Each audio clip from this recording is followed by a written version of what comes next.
پورے بر صغیر پاک و ہند میں ایک شخص اعلیٰ حضرت امام احمد رضا خان جو سچے عاشق رسول تھے، وہ انگریز کے اس فتنے کو پھانپ گئے تھے اور انہوں نے عشق محمدی، ناموس رسالت اور ختم نبوت، ان بنیادی عقائد پر ایک بڑا علمی جہاد کیا۔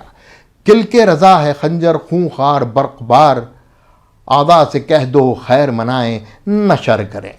اعلیٰ حضرت امام احمد رضا خان کا یہ شعر ان کے علمی جہاد کا پورا احاطہ کرتا ہے۔ تو آئیے چلتے ہیں بقول اقبال مستشرقین کا تیسرا ٹاسک۔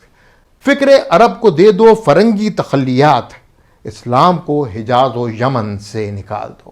ترکوں کو حجاز سے نکالنے کے لیے انگریزوں نے وہابیہ فکر کا آل سعود کے ذریعے پورا استعمال کیا۔ یاد رہے، وہابی فکر وہ فکر ہے جو روح محمدی کو بدن سے نکالتی ہے۔ یہ بھی توحید کے نام پر ہی ناموس رسالت پر حملے کرتے رہے۔